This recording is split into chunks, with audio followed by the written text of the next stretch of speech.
ఈరోజు మనం equal fractions సమాన భిన్నాలు. మరి ఈక్వల్ ఫ్రాక్షన్స్ అంటే ఏంటి, మరి ఈక్వల్ ఫ్రాక్షన్స్ని మనం ఏ విధంగా కనుక్కోవచ్చు అనే దాని గురించి చక్కగా నేర్చుకుందాం. సమాన భిన్నాలు, ఈక్వల్ ఫ్రాక్షన్స్. ఇప్పుడు మీకు నేను ఒక చిత్రాన్ని చూపిస్తున్నాను. ఇక్కడ మనకి సమాన భాగాలు, ఈక్వల్ పార్ట్స్ ఎన్ని ఉన్నాయి? ఇక్కడ రెండు ఉన్నాయి. ఎన్ని ఉన్నాయమ్మా? ఈ రెండు ఈక్వల్ పార్ట్స్లో నేను ఎన్ని పార్ట్స్కి నేను కలర్ ఆర్ షేడ్ చేశాను? ఒక పార్ట్. దీన్నే రంగు వేయబడిన భాగము రెండు భాగాల్లో ఒక భాగం. దీన్నే 1/2గా సూచిస్తాం అన్నమాట. మరొక చిత్రాన్ని చూద్దాం. ఇక్కడ మనకి ఈక్వల్ పార్ట్స్ ఎన్ని ఉన్నాయి? ఈక్వల్ పార్ట్స్ 4 ఉన్నాయి. ఈ ఈక్వల్ పార్ట్స్లో మనం ఎన్ని పార్ట్స్కి మనం షేడ్ చేసాం? దీన్నే 4 ఈక్వల్ పార్ట్స్లో రెండు ఈక్వల్ పార్ట్స్ని షేడ్ చేశాం కాబట్టి దీన్ని 2/4 ఆర్ 2/4 అని అంటారు. 2/4. మరి యొక్క చిత్రాన్ని చూడండి.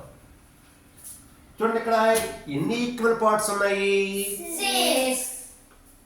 6 ఈక్వల్ పార్ట్స్ అనేవి ఉన్నాయి.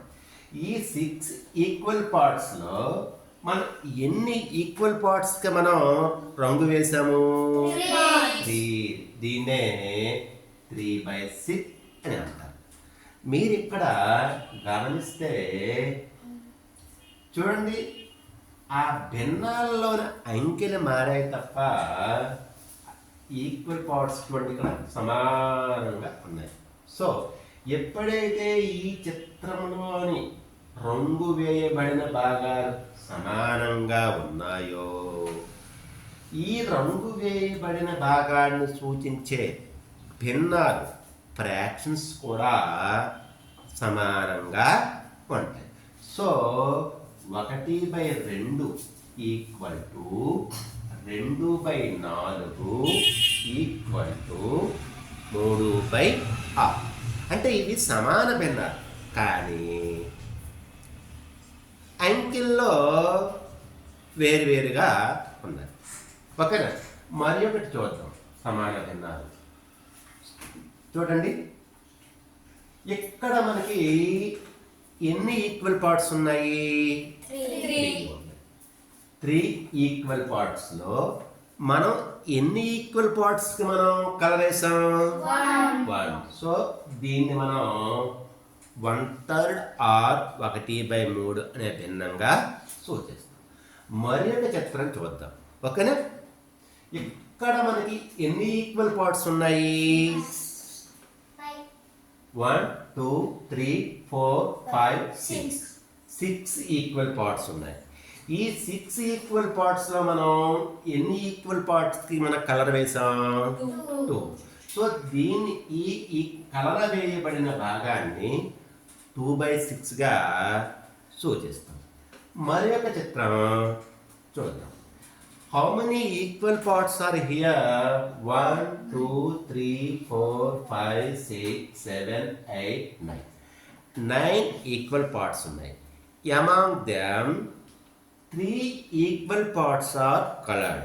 So the colored part is 3/9. ఓకేనా?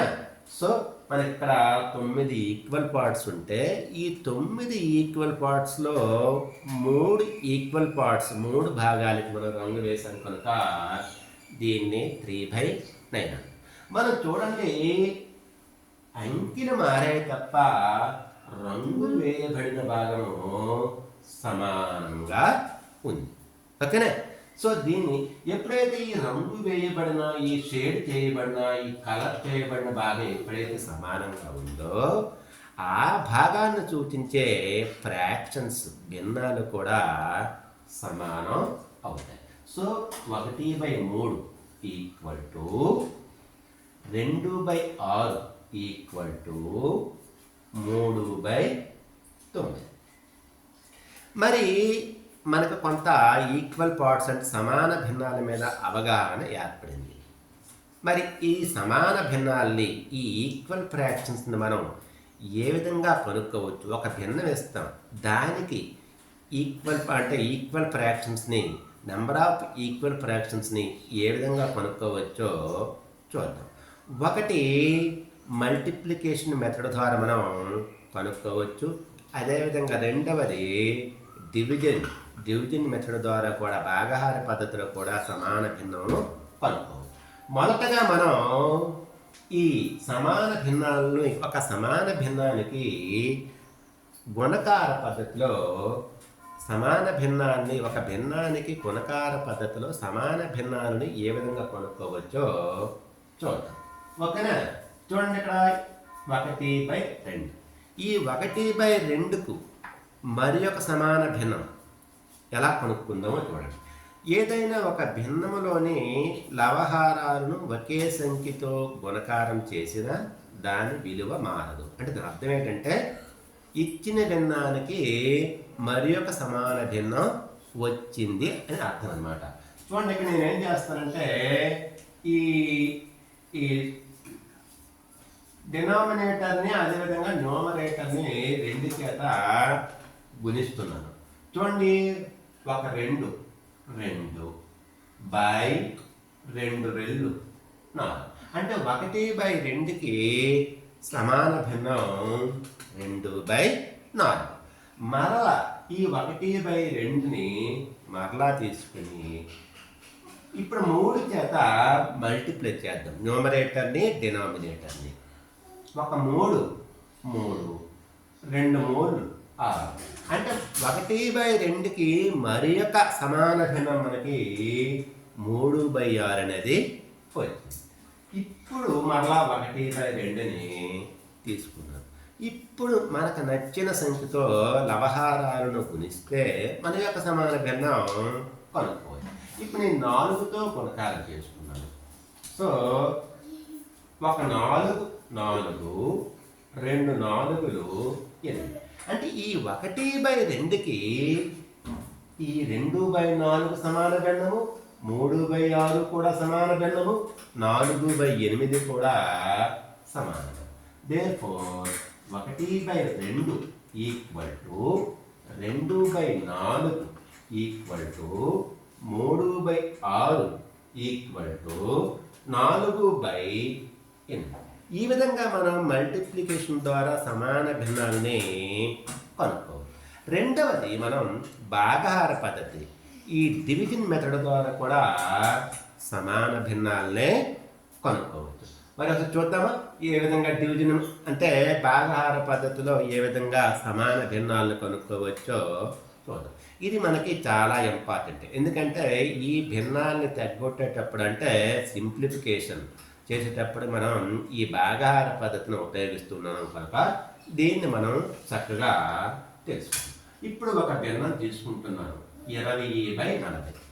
దీన్ని భాగాహార పద్ధతిలో దీనికి సమానమైన మరి ఒక భిన్నాన్ని ఏ విధంగా కొనుక్కోవచ్చో చూద్దాం.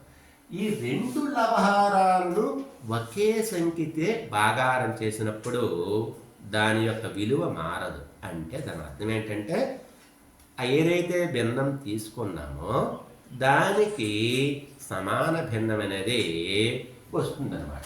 సపోజ్ 20ని 2 చేత భాగారం చేస్తున్నాను.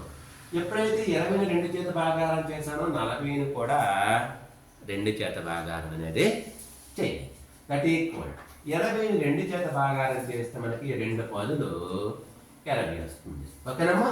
మరి 40ని 2 చేత భాగారం చేస్తే 2 20లు 40. అంటే 20/40కు సమాన భిన్నం 10/20. మరలా 20/40కి మరి ఒక సమాన భిన్నం ఏదైనా ఉందేమో చూద్దాం. ఈ 20ని 4 చేత భాగారం చేశాను. ఎప్పుడైతే 4 చేత భాగారం చేశానో ఈ 40ని కూడా 4 చేత భాగారం చేయాలి. 20ని 4 చేత భాగారం చేస్తే 4 5లు 20, 4 5 20. అదేవిధంగా 40ని 4 చేత భాగారం చేస్తే 4 10లు 40. అంటే 20/40కు మరి ఒక సమాన భిన్నం 5/10. ఓకేనండి. ఇప్పుడు మరలా 20/40 తీసుకొని మరి యొక్క సమాన భిన్నం ఏదైనా ఉందేమో చూద్దాం. ఇప్పుడు 20ని 5 చేత భాగారం చేద్దాం. ఎప్పుడైతే 20ని 5 చేత భాగారం చేశానో 40లో కూడా 5 చేత భాగారం అనేది చేయాలి. 5 4లు 20. అదేవిధంగా 5 8లు 40. ఈ విధంగా మనం ఏదైనా భిన్నానికి భాగాహార పద్ధతిలో సమాన భిన్నాలని కొనుక్కోవచ్చు. ఇది మనకు మోస్ట్ ఇంపార్టెంట్. ఎందుకంటే మనం ఫ్రాక్షన్స్ అనేటప్పటికీ ఎప్పుడు కూడా సింప్లిఫికేషన్ చెయ్యాలి. మనకి జీసీడీ ద్వారా కానీ లేకపోతే క్యాన్సిలేషన్ మెథడ్ ద్వారా మనం ఈ ఫ్రాక్షన్స్ సింప్లిఫికేషన్ చేయాలి. కాబట్టి మనం ఈ సమాన భిన్నాలని మనం కొనుక్కోవాలి. సో 20/40కి సమాన భిన్నాలు ఏమొచ్చాయి? 10/20. అదేవిధంగా మరి ఒకటి 5/10, మరి ఒకటి 4/8. ఈ విధంగా మనం ఈ ఈక్వల్ ఫ్రాక్షన్స్ గురించి మనం అవగాహన చేసుకుంటే మనకు లెక్కలు చాలా ఈజీగా వస్తాయి. Okay, thank you.